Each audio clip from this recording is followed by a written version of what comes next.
Hello प्यारे बच्चों, कैसे हैं आप लोग। आई होप आप लोगों को क्लासेस बहुत अच्छी लग रही होंगी और जो इकोनॉमी है उतना टफ नहीं लग रहा होगा, क्योंकि जो भी चीज़ें हैं बहुत आसान हैं और आपके दैनिक जीवन से संबंधित है और जो भी आप पढ़ रहे हैं बहुत इंपॉर्टेंट है, इसलिए इसको अच्छे से देखिएगा। और आज हम और भी जो कर हैं उनकी संरचना को देखेंगे, किस तरह के होते हैं, और इसके अलावा जो भी बचे हुए पॉइंट्स हैं उसको कल हम देखेंगे और उसमें पूरे जो चैप्टर है इसको समाप्त करने का प्रयास करेंगे। तो चलिए आज की क्लास की शुरुआत करते हैं। और जो आपका पहला हेडिंग है भारत में कर संरचना, यानी कि भारत में जो कर है उसकी संरचना कैसी है। तो ये 3-4 तरह का होता है। कुछ टैक्सेस ऐसे होते हैं जो केंद्र सरकार कलेक्ट करती है और इसे कलेक्ट करने के बाद कुछ अपने पास रखती है और कुछ राज्यों को देती है। और कुछ कर ऐसे होते हैं जो राज्य सरकार कलेक्ट करती है और उसे पूरी तरह से अपने पास रखती है या खर्चा करती है। और कुछ ऐसे होते हैं जो राज्य सरकार कलेक्ट करती है लेकिन उस पर उसका अधिकार नहीं होता, या केंद्र सरकार डिसाइड करती है कि उसका पूरा हिस्सा राज्य सरकार के पास होगा या कम। वैसे ज्यादातर जो कर होते हैं वो राज्य को मिलते हैं, उनमें हिस्सेदारी भी मिलती है। तो चलिए देखते हैं कि क्या है संरचना हमारे यहाँ कर की। तो आपका जो पहला है कि कर का जो कलेक्शन होता है, कलेक्शन होने के बाद उसका जो बंटवारा होता है वो कौन करता है। ये एग्जाम में बहुत ज्यादा क्वेश्चन आता है कि किस आयोग के सिफारिश पर जो कर राजस्व होता है इसका बंटवारा केंद्र और राज्य के बीच होता है। तो ये आपका वित्त आयोग है। वित्त आयोग के सिफारिश पर ही जो कर राजस्व होता है उसका बंटवारा केंद्र और राज्यों के मध्य में होता है। इसलिए ये चीज याद रखेंगे कि जो वित्त आयोग है ही इसमें मेन रोल निभाता है। यहाँ पे वही सारी चीजें मैंने लिखी हैं कि वित्त आयोग की सिफारिश के आधार पर ही केंद्र सरकार और राज्यों के मध्य जो कर राजस्व होता है इसका बंटवारा होता है।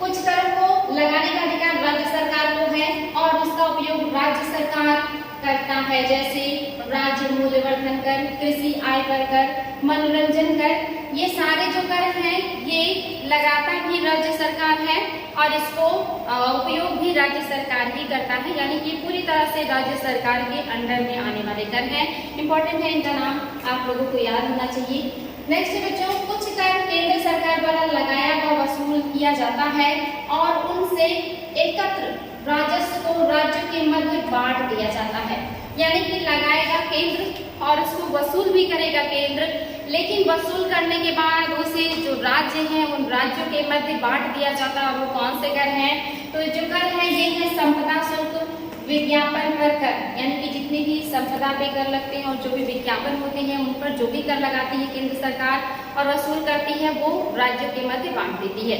नेक्स्ट जो है आपका बच्चों पॉइंट, कुछ कर एवं शुल्क केवल केंद्र सरकार द्वारा लगाए जाते हैं लेकिन उनका एकत्रण और खर्च राज्य सरकारों द्वारा किया जाता है, यानी कि लगाती तो केंद्र सरकार है लेकिन उसको एकत्र कौन करेगा? राज्य सरकार करेगी और उसका खर्च भी राज्य सरकार ही करती है। तो ज्यादातर जो टैक्सेस आप देख रहे हैं राज्य सरकार के हिस्से में आते हैं। और ये कौन से कर हैं? ये है आपका स्टाम्प शुल्क, यानी कि जितने भी स्टाम्प होते हैं चाहे वो 10 रुपए के हो चाहे महंगे हो, उस पर जो भी कर लगेगा। एग्जाम में आता है कि स्टाम्प शुल्क को लगाता कौन है, तो इसको लगाएगा केंद्र सरकार, लेकिन इसको कलेक्ट करने का काम करता है राज्य सरकार करता है और उसका उपयोग भी राज्य सरकार करता है। तो स्टाम्प शुल्क जो है बहुत इंपॉर्टेंट है, इसको ध्यान दीजिए आप लोग। नेक्स्ट जो है आपका केंद्र सरकार द्वारा लगाए जाने वाले करों में महत्वपूर्ण कर है आयकर, निगम कर, सीमा शुल्क, केंद्रीय उत्पाद शुल्क और सेवा कर। ये सभी के कर केंद्र सरकार द्वारा लगाए जाते हैं, उनसे प्राप्त राजस्व केंद्र और राज्यों के बीच बांट दिया जाता है। ये सबसे महत्वपूर्ण कर है और सबसे ज्यादा जो अमाउंट जिसे सरकार को मिलती है ये वो कर है। सबसे ज्यादा निगम कर से जो है सरकार को फायदा होता है, क्योंकि कंपनियों पर लगाया जाता है और जो उद्योग धंधे होते हैं ये बहुत मुनाफा कमाते हैं और उनसे एक बड़ा अमाउंट सरकार को मिलता है निगम कर के रूप में। इसी को कारपोरेट कर भी कहते हैं या कारपोरेट टैक्स भी कहते हैं। तो ये जो टैक्सेस हैं, इनकम कर, निगम कर, उत्पाद कर, ये सब एक हैवी अमाउंट होते हैं और इसे केंद्र सरकार ही लगाती है, वसूल करती है, लेकिन ये केंद्र और राज्यों के बीच में बांट दिया जाता है क्योंकि ये बहुत बड़े अमाउंट पे होता है। और ये जो बांटने का काम होता है ये वित्त आयोग की अनुशंसा पर या उसी की सिफारिश पर किया जाता है। तो ये तरह तरह के कर हैं जिनको अलग अलग से राज्य सरकारें, केंद्र सरकारें लगाती हैं, वसूल करती हैं। इसके अलावा बहुत सारे कर हैं जिनको मिला करके आप जानते हैं जीएसटी बना दिया गया है, जिसके अंतर्गत और भी बहुत सारे टैक्स को इंक्लूड किया गया है, यानी बहुत सारे कर अब समाप्त कर दिए गए हैं। वो भी आपको कल के क्लास में पढ़ाएंगे कि जीएसटी में कौन कौन से महत्वपूर्ण कर आते हैं, कब जीएसटी लागू हुआ और उसकी क्या विशेषताएं हैं। तो यहाँ पे हम ये सारी चीजें देख रहे हैं। इसके बाद जो हम देखने आ रहे हैं वो है आपका करारोपण की विधि, यानी कि कितनी विधियां हैं करारोपण की जो पूरे विश्व में उपयोग में लाई जाती हैं। और खास करके अगर करारोपण की विधियों के बारे में देखें तो हमारे यहाँ जो करारोपण की विधि है यहाँ पे दो तरह से किया जाता है, एक तो ऊर्ध्वाधर किया जाता है और एक क्षैतिज। कर होता क्या है, तो जो भी सरकारें अपने फेवर में या अपने लिए लोगों और लोगों से वसूल करता है, चाहे वो वस्तुओं पर हो या सेवाओं पर हो, और उसे देना लोगों के लिए बाध्यकारी होता है। बाजार के लिए, लोगों के लिए जो है बाध्यकारी हो, चाहे वो सेवा पर हो, चाहे वो वस्तु पर हो, और राज्य सरकार या केंद्र सरकार द्वारा ये लगाए जाते हैं। तो ये क्या होते हैं, कर होते हैं। और सरकार कैसे लगाती है कर, तो दो तरह का इसमें ध्यान देती है। एक तो समानता यानी कि क्षैतिज में इसकी जिसकी जैसी आय हो, यानी कि समान आय वालों से समान टैक्स लिया जाता है, इसको क्षैतिज कहा जाता है। और ऊर्ध्वाधर यानी कि जिसका आय ज्यादा है, इनकम ज्यादा है, उससे ज्यादा कर लिया जाएगा, और जिसका इनकम कम है उससे कम कर लिया जाएगा। इसे ऊर्ध्वाधर टैक्सेशन कहते हैं। यानी कि हमारी जो गवर्नमेंट है ये क्षैतिज और ऊर्ध्वाधर प्रणाली के द्वारा टैक्स वसूल करती है, जो कि एक बढ़िया तरीका है कि जिसके पास इनकम ज्यादा हो वो ज्यादा टैक्स पे करे, जिसके पास इनकम कम है वो कम टैक्स पे करे, और जिसके पास इनकम का स्रोत नहीं है या बहुत कम इनकम है उन्हें टैक्सेस से छूट मिलती है। तो ये सारी जो प्रणाली है ये हमारे यहाँ है, यानी कि सरकार अपने लिए या सरकार के द्वारा लगाए गए वो सारे कर या टैक्स या जो है एक तरीके से कहेंगे आय का स्रोत जो लोगों को देना बाध्यकारी होता है, जो कंपनियों के ऊपर, लोगों के ऊपर, वस्तुओं और सेवाओं पर लगाए जाते हैं, उसे कर कहते हैं। तो हमारे यहाँ जो कर प्रणाली है बहुत बढ़िया है। और ये इसके अलावा कुछ और भी प्रणाली है जो विश्व में जो है लोगों के द्वारा लाया जाता है, जिसमें आप देखेंगे पहला जो है आपका प्रतिगामी कर प्रणाली। प्रतिगामी कर प्रणाली क्या होता है, तो यहाँ पे मैं आप लोगों को बाई डायग्राम बताने वाली हूँ। यानी कि जैसे देख लेते हैं कर की दर प्रतिशत के आधार पे इधर लिखा है 10%, 30%, 10, 20 और 30%। यहाँ पर आय का जो दर है वो लाखों में लिखा हुआ है, यानी कि 10 लाख, 20 लाख और 30 लाख। जो प्रतिगामी कर प्रणाली है इसमें क्या होता है, जितना ज्यादा जिसका आय उसके ऊपर उतना ही कम कर, इसीलिए इसको प्रतिगामी कहते हैं। यानी कि ये अच्छा नहीं है, कम आय वालों को ज्यादा टैक्स देना पड़ता है, ज्यादा आय वालों को कम टैक्स देना पड़ता है। जैसे देख सकते हैं जिसका आय 10 लाख है वो कितना प्रतिशत दे रहा है टैक्स, वो दे रहा है 30% टैक्स। जिसका आय 20 लाख है वो दे रहा है 20% टैक्स, और जिसका आय 30 लाख है वो दे रहा है 10% टैक्स। यानी कि टैक्सेस की जो मात्रा है वो घटती जाती है। ये इस तरह का यानी कि प्रतिगामी कर प्रणाली जिस देश में लगाया जाता है, यहाँ पर जो कर का बोझ है वो ज्यादातर गरीब लोगों के ऊपर आता है या कम आय वर्ग के लोगों के ऊपर आता है।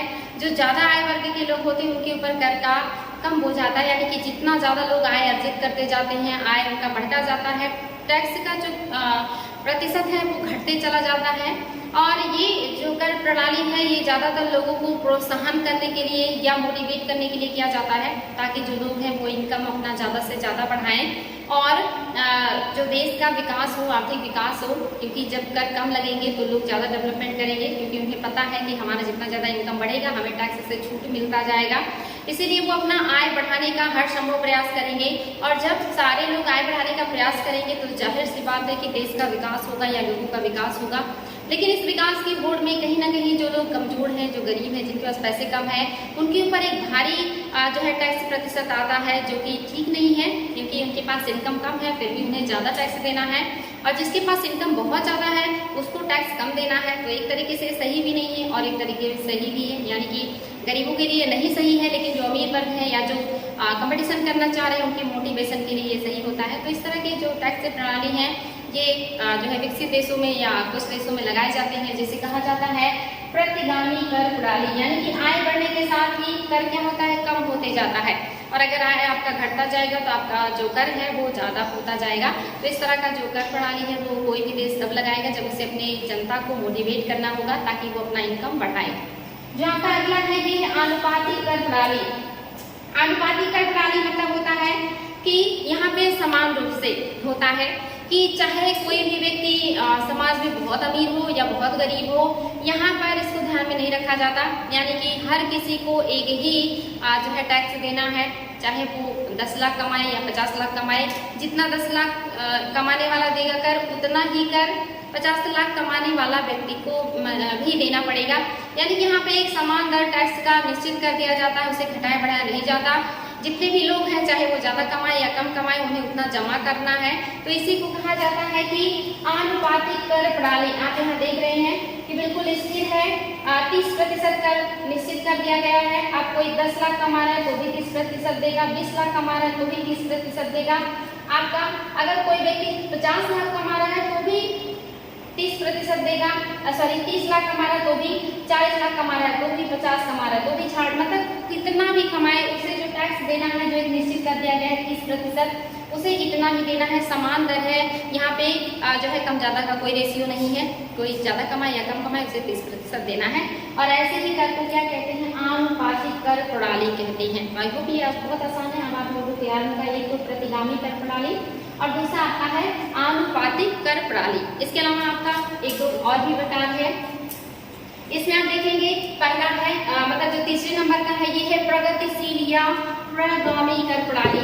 ये जो प्रगतिशील या प्रगामी कर प्रणाली है ये हमारे यहाँ अपनाया जाता है या हमारे देश में अपनाया जाता है और इसे सबसे बढ़िया माना जाता है क्योंकि यहाँ पे आप देखेंगे कि जैसे जैसे आय बढ़ता है वैसे वैसे कर की मात्रा भी बढ़ती जाती है। जैसे यहाँ पे आप देखेंगे अगर कोई 10 लाख कमाने वाला व्यक्ति है तो ये 10% टैक्स देगा। अगर कोई 20 लाख कमाने वाला है तो क्या करेगा, 20% जो है वो कर देगा। और अगर कोई 30 लाख कमाने वाला है तो वो 30% कर देगा। यानी कि जैसे जैसे आय बढ़ेगा वैसे वैसे जो कर की मात्रा है वो बढ़ती जाती है। यानी कि जो गरीब है वो कम पैसे टैक्स के रूप में पे करेगा और जो अमीर है वो ज़्यादा पैसे जो है टैक्स के रूप में पे करेगा। तो इनकम के साथ यहाँ पे कर भी बढ़ता जाता है और इस तरह की जो कर प्रणाली है वो हमारे देश में लागू है, जिससे आप समझ सकते हैं कि जो आपका प्रगतिशील प्रणाली है कर की ये किस तरह की होती है। आय बढ़ने के साथ ही कर में वृद्धि होती है।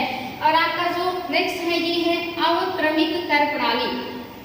इसमें क्या होता है तो आप इसमें देखेंगे कि यहाँ पे शुरुआत में तो आय बढ़ने के साथ कर बढ़ता है, लेकिन एक सीमा पे जाने के बाद ये स्थिर हो जाता है। उसके बाद आपका चाहे जितना भी आय बढ़े ये जो कर है ये बढ़ता नहीं है। जैसे आप यहाँ देखेंगे कि अगर कोई 10 लाख कमा रहा है तो उसके ऊपर 10% कर लग रहा है, कोई 20 लाख कमा रहा है तो उसके ऊपर 20% कर लग रहा है। लेकिन यहीं पर आकर के क्या हो गया, स्थिर हो गया है।